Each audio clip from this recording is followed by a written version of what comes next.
Olá, bem-vindos ao Networker, transformando o networking em negócios. Eu sou Ronaldo Vitória e no programa de hoje teremos a pauta inovação. E para tanto, temos aqui a presença do nosso convidado especial, o empresário Ricardo Cancela, um super case de sucesso na área de inovação. Lembrando que o nosso programa também poderá ser acompanhado em tempo real pela internet, redepremiotv.com.br. Ricardo, obrigado por sua participação.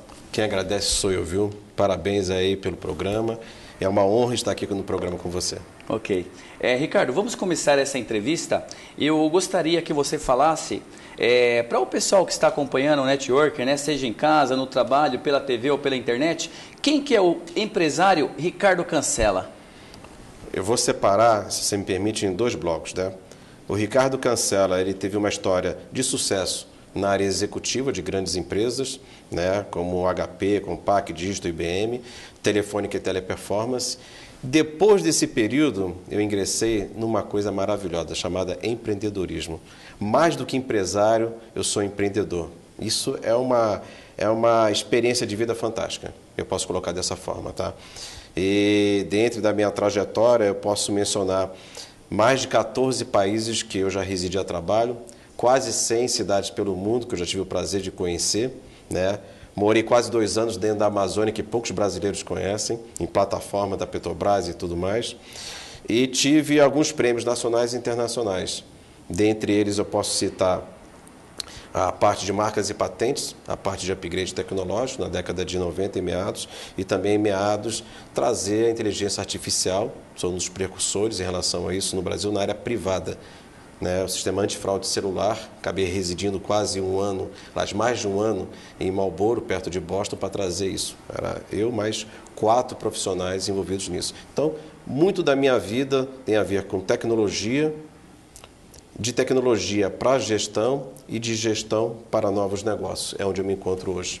Certo. E quais foram as empresas, né, os segmentos que o Ricardo Cancela atuou? Olha, tecnologia eu já citei, né? Mas vamos lá, IBM, HP, Compaq e Digito, né? Na área de tecnologia, telecomunicações, a Telefônica e através do antifraude celular, todas as operadoras do Brasil, né? E na área de negócios e comercial, muito na parte de HP, né? E do grupo Synercorp também, que foi uma empresa que nós vendemos também nesse processo. E hoje eu me dedico especialmente para novos negócios na GBDN, que é Global Business Development Network, ambiente de novos negócios e relacionamento. É a sua empresa atual? Exatamente. E nessas empresas que você passou, Ricardo, quais as áreas? Sempre em áreas de inovação ou não, áreas administrativas, tecnologia? Fala um pouquinho para nós. Olha, a inovação está em tudo, né? Não tem como você fugir. Se você quer ter um espaço no mercado, você precisa estar sempre inovando. Hoje, eu atuo como conselheiro de algumas empresas do Brasil e fora do Brasil na área de planejamento de inovação e também na transformação digital. Eu vou citar uma das empresas que nós estamos desenvolvendo aí, que é uma empresa suíça chamada GreenWins, que trabalha em resíduos sólidos. Nós estamos fazendo toda a infraestrutura, tropicalização dos seus componentes, galpão, toda a estrutura societária no Brasil e toda a expansão dessa empresa. E com isso a gente acaba tendo que inovar em novas outras parcerias, em pesquisa, desenvolvimento, novos mercados, novos parceiros comerciais, canais. Entende a parte de resíduo sólido, né?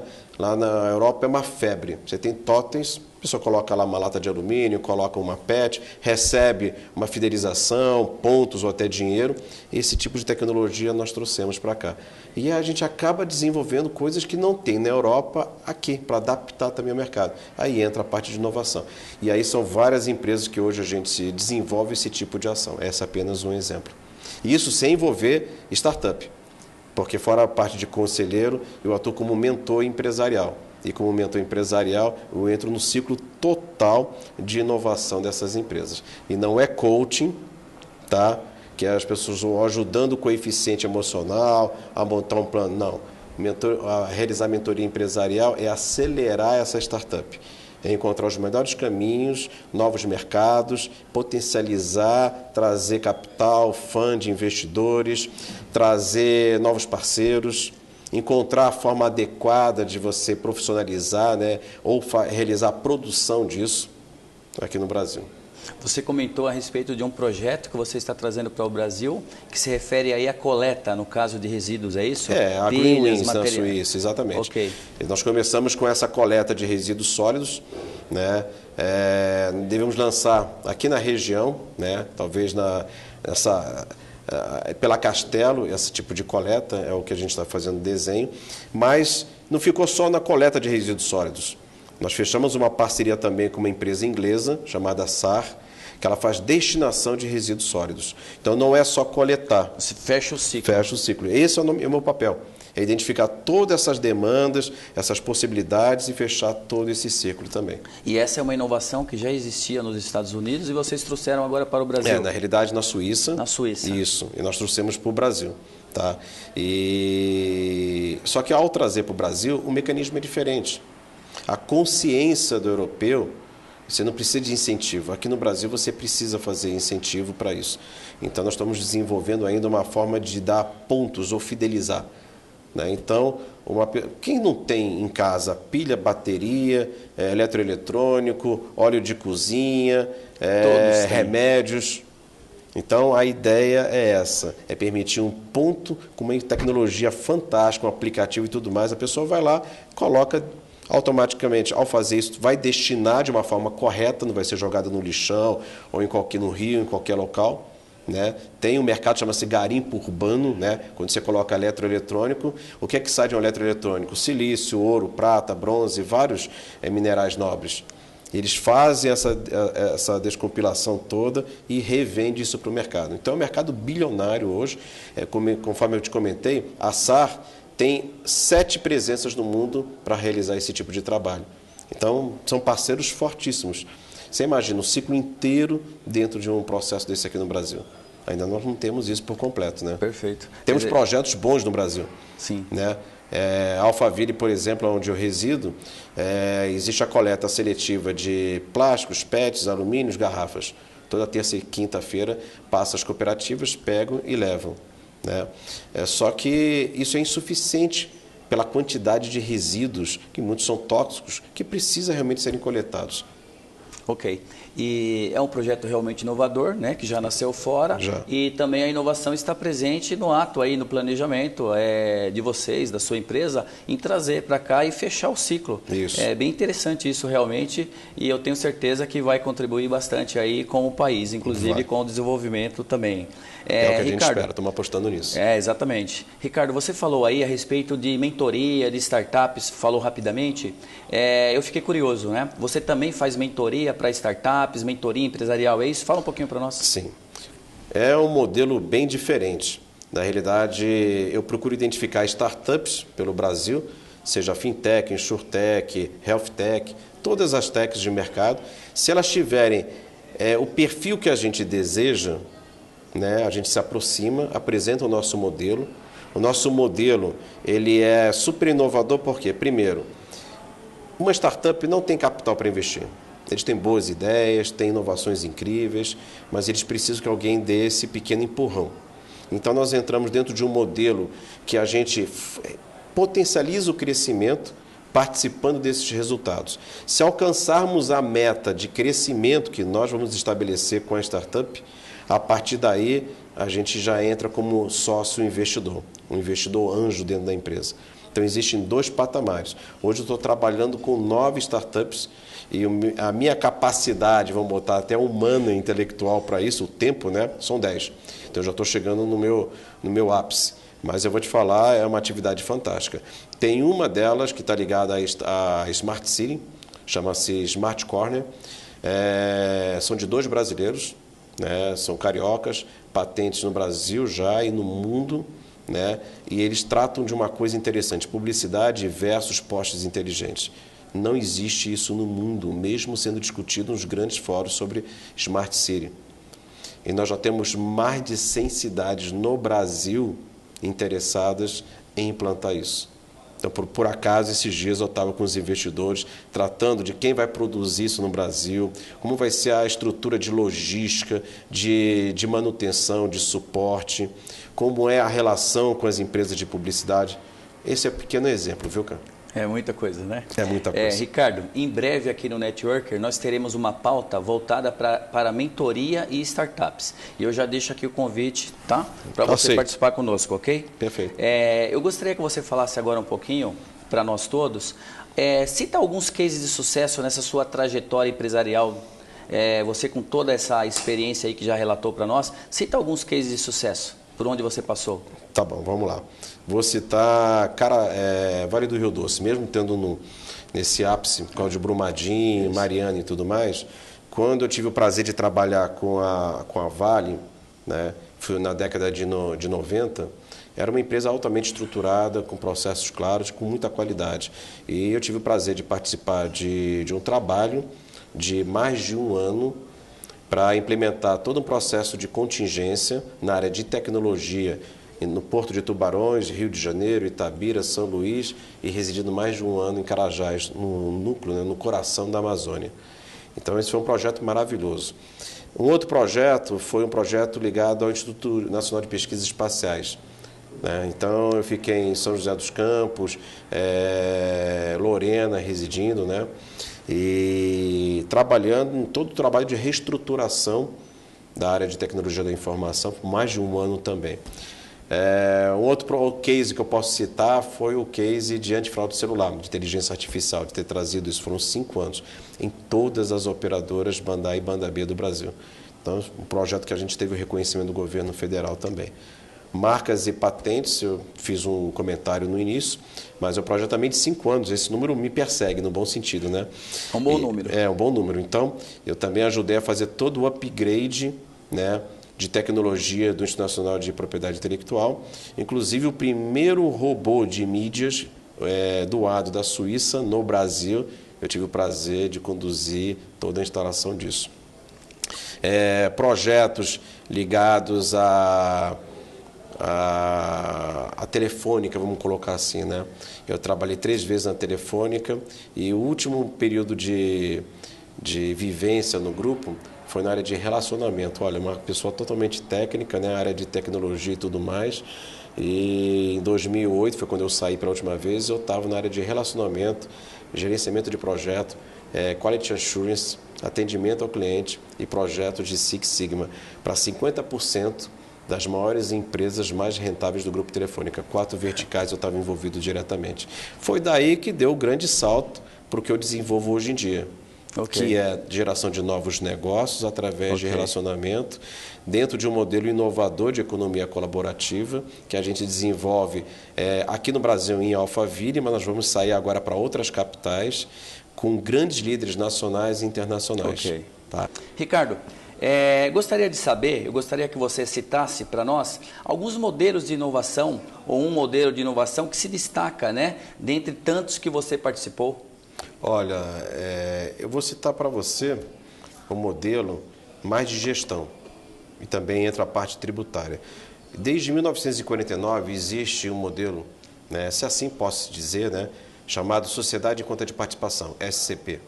Né? Isso era usado pelas grandes construtoras aqui no Brasil, Odebrecht, Camargo Correia, qualquer tipo de obra ou de infraestrutura. Você não tinha funcionários, você tinha sócios para aquela empreitada. Eu achei esse modelo fantástico e nós trouxemos para uma das empresas que nós vendemos. Tá? Então, todas as equipes eram montadas em cima desse modelo, ou seja, se tornavam sócios. Isso é fantástico, porque se torna sócio, você não está numa zona de conforto. Se der errado, você ganha menos. Se der certo, você ganha mais. Você corre esse tipo de risco. Então, até a rentabilidade é maior. E não ter bitributação, não ter toda a gestão de nota fiscal para isso, porque a SCP precisa ter livro caixa, precisa ter contador e tudo mais. Então, eu vou dizer para você, para modelo de empresas de serviço, SCP, para mim, foi um grande case. Foi um divisor de águas e os resultados foram fantásticos. Vários projetos que a gente se envolveu. Nós tínhamos um pouquinho de resistência das grandes empresas, né? Vamos montar uma SCP. Ele não precisa montar SCP. Nós temos um contrato normal, vamos seguir esse contrato normal. Existe uma sócia ostensiva, que assim é colocado. Ela emite essa nota fiscal, mas a minha distribuição para todos os sócios participantes eram feitos via SCP. E eram vários colaboradores. Se fosse uma empresa tradicional, seria o quê? Um funcionário. Mas ele se tornou sócio da operação. Então, como sócio, se dedica mais, como sócio, investe mais, como sócio, inova mais, como sócio, quer ser participativo, porque no final é o bolso dele que participa. E é bacana porque tem início, meio e fim. É fácil iniciar e é fácil terminar. E sociedade, ele tem 2 pontos, né? Quando você cria uma limitada, entrar um sócio é fácil, mas tirar um sócio é uma coisa complicada. Segundo, numa empresa limitada, cada sócio que entra, se não me engano, pelo Sebrae ele coloca isso, é Babson School também, 1 ponto alguma coisa se retira de sucesso da empresa. Porque o ser humano não consegue ter empatia de todas as ideias, não consegue ter uma mesma visão para continuar. É muito complexo. Então, esse é o segundo ponto. O terceiro ponto é que a máquina envolvida dentro de um CLT, de ter uma área de recursos humanos, toda uma parte de pagamento e tudo mais, uma SCP não tem. É um sócio, é uma empreitada. Então, isso realmente, para mim, né, em 2009, 2010, 2011, já tem algum tempo, foi um divisor. Ninguém falava nesse mercado sobre isso. Foi decisivo, inclusive. Foi. Se você quiser, eu falo... Esse modelo de inovação, Ricardo, que você citou agora, ele não nasceu em decorrência de uma necessidade do mercado. Foi uma necessidade da sua empresa, de vocês, né? Isso. Pelo que eu entendi. E realmente ajustou, só que é um modelo de inovação que se aplica para muitos empresários. Sim, e é bacana porque quando você utiliza esse modelo, automaticamente você pode ter vários sócios, sejam pessoas físicas ou pessoas jurídicas. Você já paga todos os impostos antecipados. A Receita já sabe. Agora, você precisa ter um excelente contador. Não é todo contador que sabe fazer uma SCP. Você precisa disso. É importante você ter e convidar. Eu inovei nisso. Eu comecei a convidar o próprio contador a fazer parte da SCP e o próprio advogado, nosso jurídico, a fazer parte da SCP. Melhor coisa do mundo, né? Porque com um contrato mal feito, não vai acontecer porque o advogado está no meio. Certo. E ele está participando daquilo que ele foi contratado para fazer. Você não fica pagando mensalmente por uma atividade que às vezes ele não está realizando. E o contador também. Eles acabam ganhando mais, porque é distribuição de resultado, e todo mundo fica feliz em relação a isso. Tá? Okay. Então, essa foi um grande salto de inovação que eu tive o prazer de participar. Ok. Ricardo, a essência do nosso programa é o networking, né? E levar para os empresários, profissionais das mais diversas áreas, como transformar o networking em negócios. E já tivemos aqui no programa vários especialistas, temos um colunista que é especialista ao máximo aí em networking, e eu gostaria que você falasse um pouquinho para nós como que um empresário com seu case de sucesso pratica networking, qual o modelo de networking? Olha... não existe um modelo de network, né? Existe uma predisposição sua a querer fazer relacionamento. E isso não se aplica apenas ao empresariado, seja pequeno, médio ou grande. Isso se aplica ao corporativo, às pessoas do corporativo ou do dia a dia. O que acontece quando você olha o mercado corporativo? Né? Eu sou diretor de uma empresa. Você não é diretor, você está. Você tem um tempo de vida e você vai ser retirado como é natural em qualquer um. Nesse período, muitas vezes o ego é muito grande. Então, eu não vou receber esse fornecedor, eu não vou receber esse fornecedor, eu não vou receber essa empresa. Ele não pratica relacionamento. O dia que ele se vê em dificuldade, ele quer recorrer a todo mundo que teve apoio. Então, essa é a primeira lição. Aprenda a fazer relacionamento aonde você estiver. Se seja com amigos, em família, né, dentro da empresa que você foi contratado para trabalhar, no projeto que você está ou na sua empresa. Não é possível fazer negócio sozinho, não existe isso. Você precisa de pessoas. E como chegar a essas pessoas e como desenvolver negócios com essas pessoas, tá?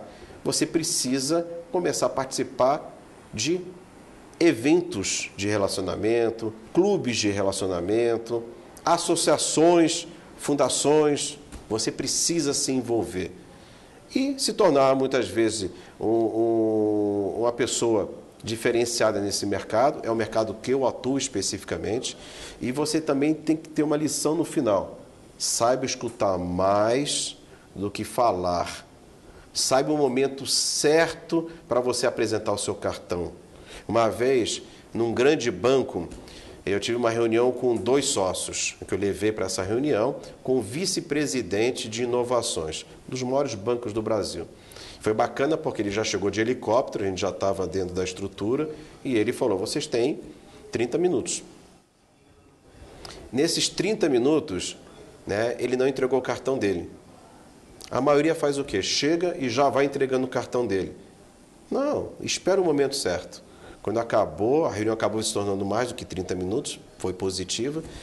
Eu tive o prazer de ter esse vice-presidente nos acompanhando até o elevador. No elevador ele pegou, puxou o cartão e falou, está aqui meu dado de contato pessoal.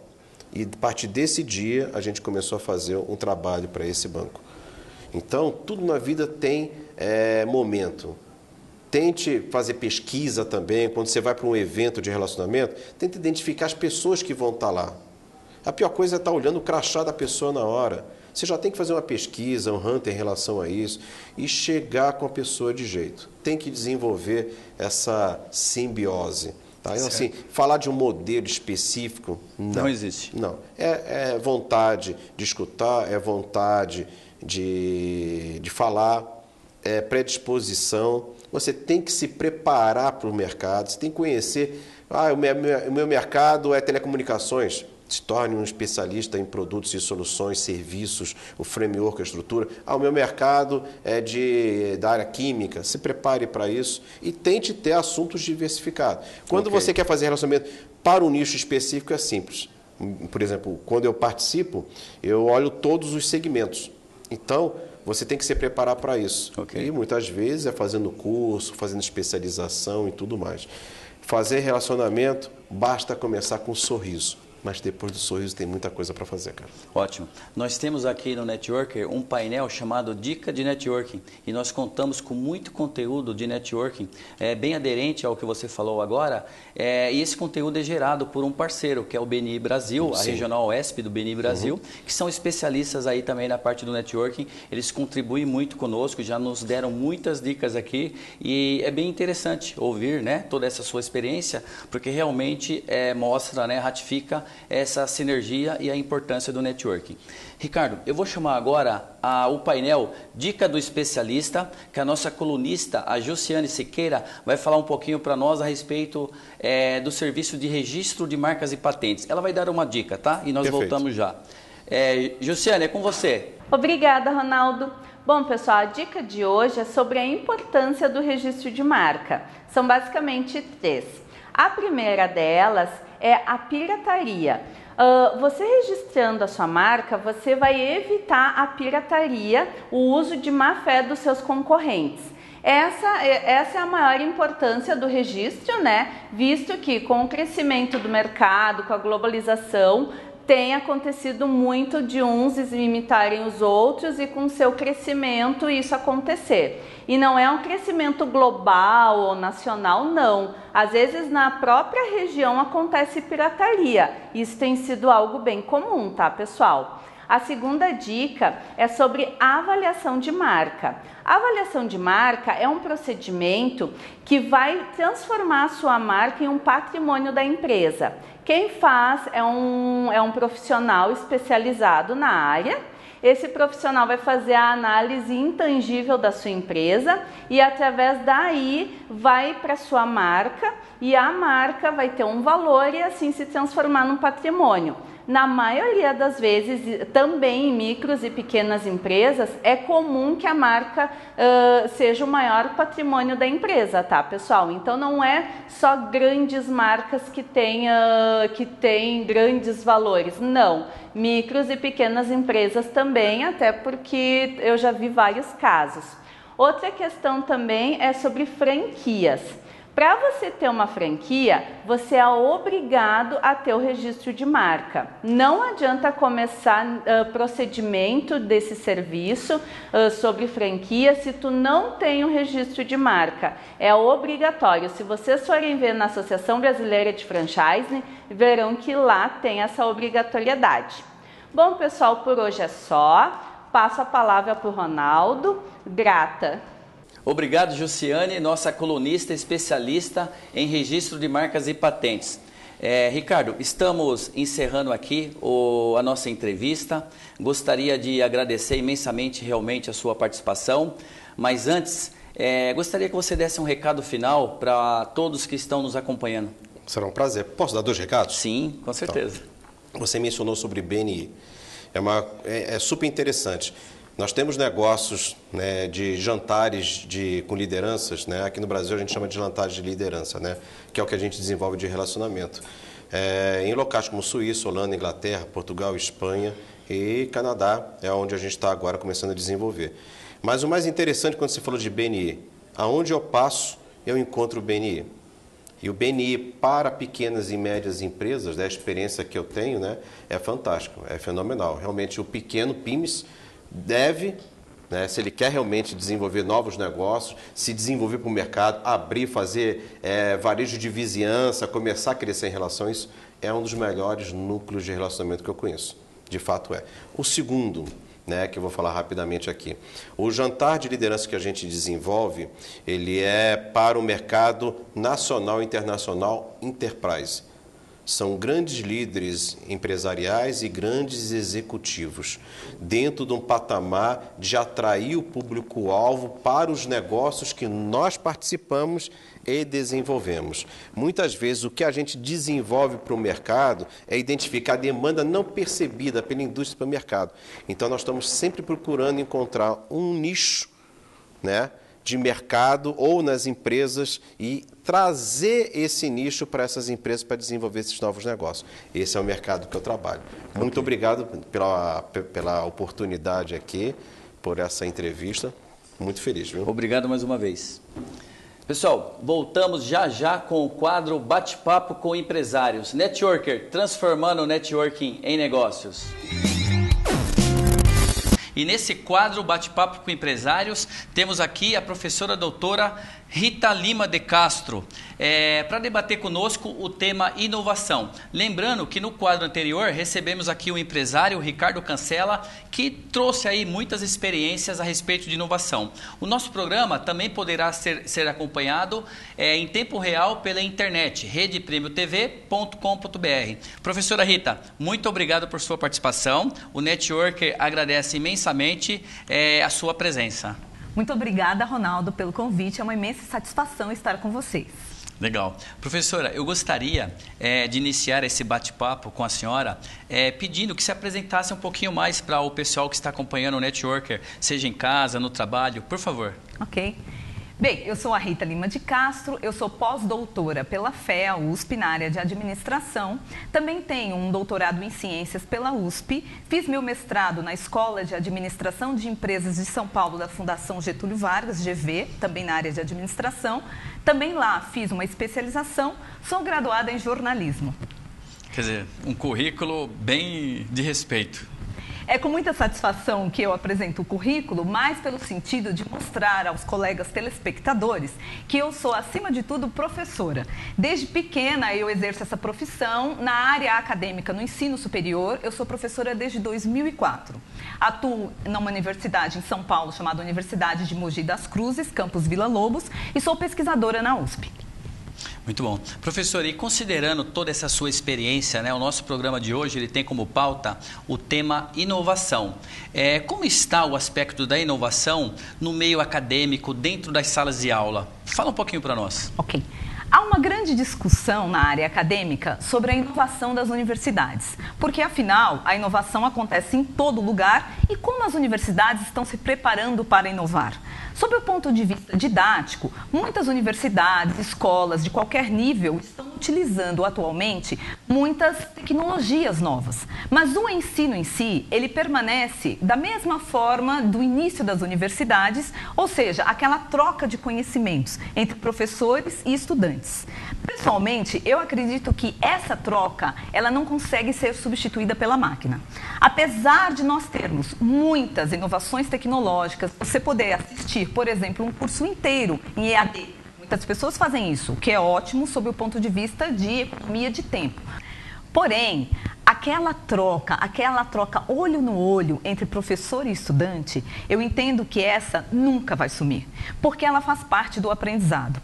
A inovação, sem dúvida, ela veio para ficar. A inovação tecnológica, em especial, nas universidades, ela traz um ganho tremendo, que é o seguinte: imagine, Ronaldo, você querendo falar com alguém em Singapura, ou você precisando falar com alguém no outro lado do mundo, e você conseguir falar com um professor, um pesquisador, um estudante, um colega seu de pesquisa, em um tempo assíncrono, você e ele, em qualquer lugar, qualquer momento, a qualquer hora.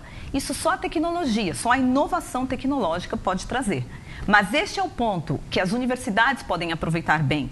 Você pode, por exemplo, desenvolver softwares educativos que permitem que as pessoas aprimorem seu conhecimento por meio de uma tela. Mas a troca, essa é insubstituível. Professora, além desse aspecto, né, do desenvolvimento, da implantação de novas tecnologias inovadoras no meio acadêmico, como que está a questão da disciplina, né? Até algum tempo atrás, quando se falava em empreendedorismo, nós não víamos essa disciplina em alguns cursos, por exemplo, e hoje não, hoje mudou, né? Hoje, basicamente, praticamente todos os cursos possuem essa disciplina. E a inovação, ela vem sendo trabalhada também em sala de aula, seja com um aluno novo, de graduação, ou não, é mais voltada para um aluno de MBA, que tem que estar um pouco mais preparado? Fala um pouquinho para nós. As escolas de negócio, em geral, elas usam muito a inovação nos cursos iniciais. Por quê? Porque a inovação hoje é uma prerrogativa para a profissão. Qualquer que seja. Não é porque você vai trabalhar com software que você precisa entender de inovação. Todo mundo precisa entender de inovação, porque hoje ela é uma exigência como outras exigências de habilidade que você tenha, como, por exemplo, resiliência, capacidade de você voltar rápido em momentos de pressão. Vejam só. Por exemplo, Design Thinking. Design Thinking era uma disciplina que você só via em cursos de MBA. Hoje, você vê em cursos das mais variadas naturezas. Os cursos das melhores escolas de negócios buscam desenvolver no aluno a capacidade criativa assim que ele entra em sala de aula. Então, observe que hoje você, como estudante, como profissional, precisa da inovação como algo presente no seu dia a dia. Cursos de prototipagem, que é quando você vai desenvolver algum tipo de produto ou serviço e você já obtém algumas ideias antes com o seu cliente, é fruto da inovação. É fruto de você criar estratégias inovativas para que você não seja só eficaz, como você antecipe as tendências e demandas. Isso, a parte é bem interessante. Legal. E a inovação? A inovação, normalmente essa dúvida existe, né, entre os profissionais, sejam empresários, profissionais das mais diversas áreas. Inovação é somente aquilo que é novo, que é disruptivo ou não? Dá uma aula aí para nós, por favor, professora. Essa é uma excelente pergunta, porque, na verdade, a inovação ela é confundida com invenção. A invenção, sim, Ronaldo, é algo novo, é algo que nunca apareceu, como, por exemplo, quando foram criados os primeiros computadores. Mas a inovação, ela é uma invenção que ela pode não ser só radical, que é a disruptiva que você comentou. Ela pode ser uma inovação incremental, que é uma pequena mudança em algo que você faz que já existe. Vamos a um exemplo. Existe um telefone e você muda a tela do telefone, você muda algumas funções que o telefone tem. Isso, na verdade, é uma inovação, não é uma invenção. A própria criação, por exemplo, da pizza. A pizza, ela foi criada uma vez, ela foi inventada. Agora, a pizza em cone, ela é o quê? A pizza em cone, ela é uma inovação. Você já tem a pizza num formato tradicional redondo e alguém criou a pizza em cone. Ou seja, inovou. Estaria relacionado a criar um diferencial realmente significativo, abrir um novo mercado dentro de um mercado já existente, é mais ou menos isso? Sim, por exemplo, as inovações, elas são classificadas em incrementais, que são pequenas inovações, semi-radicais, que são inovações um pouquinho maiores, e as inovações radicais, que são as disruptivas. Aproveitando o que o Ronaldo havia comentado um pouquinho, por exemplo, o empreendedorismo. Empreendedorismo é uma disciplina que é dada em muitos cursos. Às vezes as pessoas nem pensam, eu não quero ser um empreendedor, porque aí tem um outro ponto que nós esquecemos. Empreendedor não é alguém que tem o seu próprio negócio necessariamente. Empreendedor é um estado de espírito, é alguém que inova nos seus produtos e processos ininterruptamente, no próprio local de serviço. Então, por exemplo, você pode ser um empreendedor dentro de uma empresa em que você é um empregado, um funcionário. A visão empreendedora é a visão que move o mundo. E nesse ponto a inovação tem grande importância. Vale lembrar aqui Schumpeter e o conceito de destruição criativa, que nada mais é do que uma inovação radical, que quebra um mercado, elimina esse mercado e cria um outro mercado. O exemplo mais clássico e que está no nosso dia a dia foi quando as máquinas de escrever sumiram com o aparecimento dos computadores.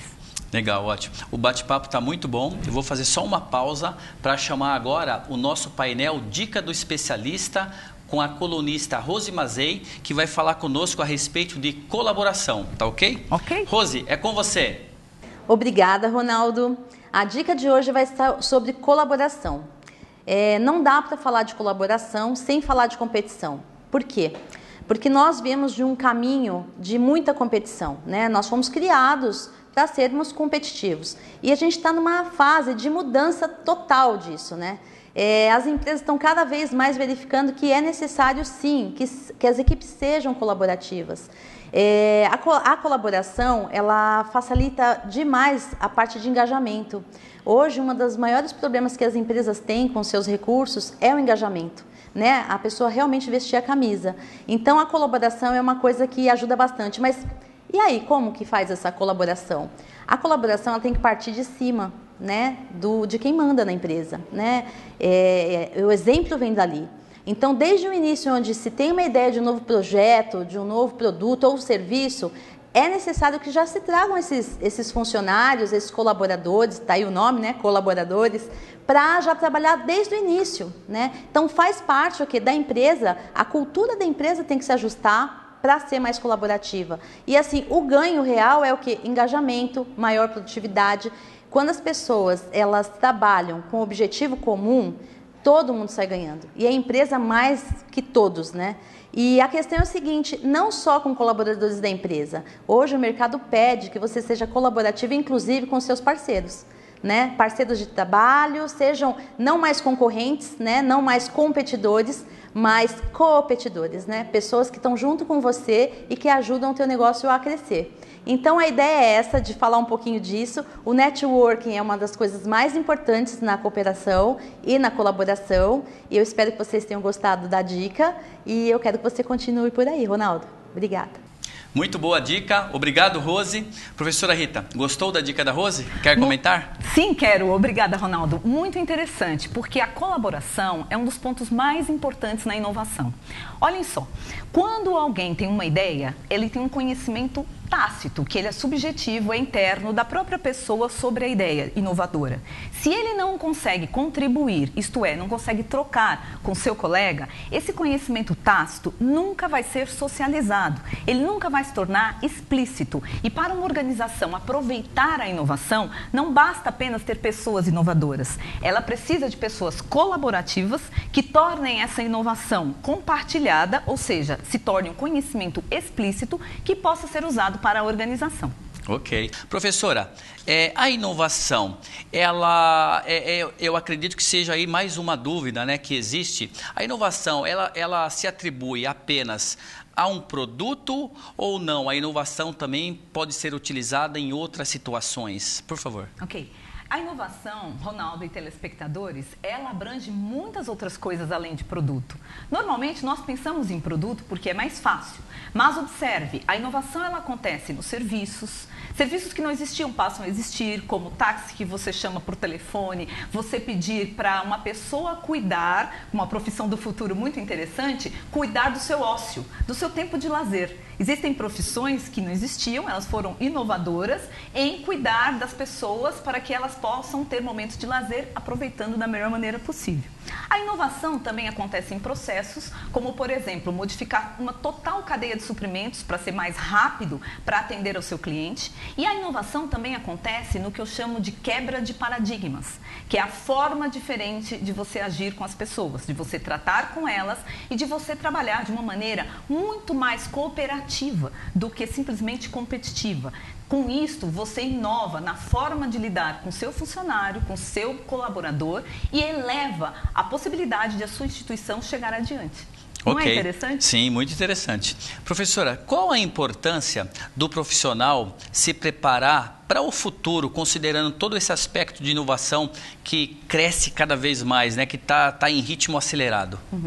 Hoje em dia, talvez nós que somos profissionais, às vezes liberais, por exemplo, advogados, médicos, nós podemos pensar assim: a inovação é mais para profissões simples. Mas isto é um ledo engano. E é bastante interessante nós entendermos que a automação 4.0, por exemplo, que é o mais alto nível de automação, que você tem a inteligência cognitiva. Os computadores aprendem com computadores, as máquinas aprendem com máquinas. Isso vai fazer uma total revolução no meio do trabalho. Então, por exemplo, profissões que são mais repetitivas, coisas que hoje você pode fazer um ser humano, uma máquina pode substituir. Agora, você volta no advogado e no médico. Um advogado, um juiz não pode ser substituído por uma máquina. Pode sim, Ronaldo. Pode, e pode acontecer porque a máquina hoje tem uma capacidade de processamento e análise de informações tremenda e ela pode, com mais precisão, tomar decisões. Já pensou nisso? Então, como é que eu me preparo? Eu me preparo primeiro estudando sempre. O aprendizado é contínuo.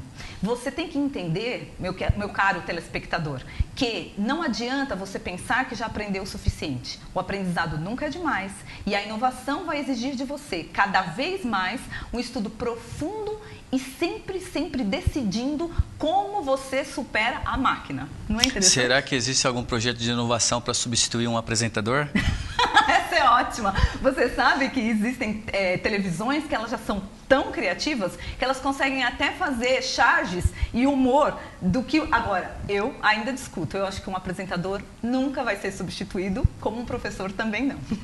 Professora, como associar essa questão da inovação, da preparação, da capacitação, né, do profissional para um futuro cada vez mais inovador com a questão literária, né? A professora é autora, coautora de muitas obras, entre elas uma que nós estávamos conversando, que diz respeito à gestão do conhecimento. Fala um pouquinho para nós. Ok.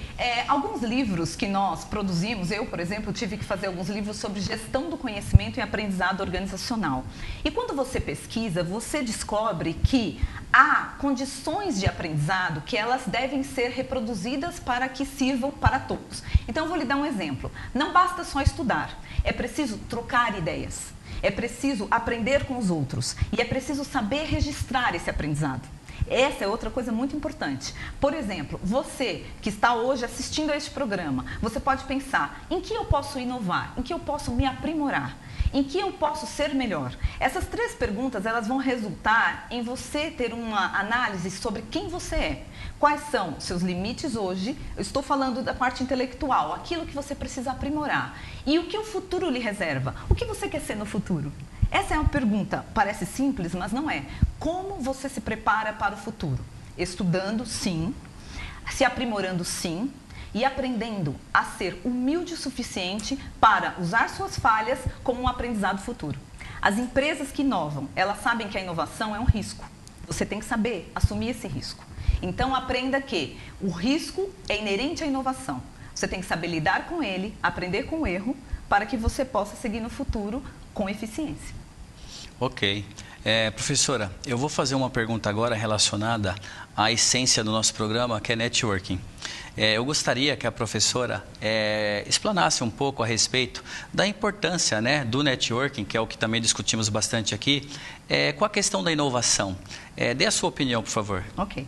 Bem, Eu diria a você, caro telespectador, que o networking ele é essencial no processo inovativo. E por quê?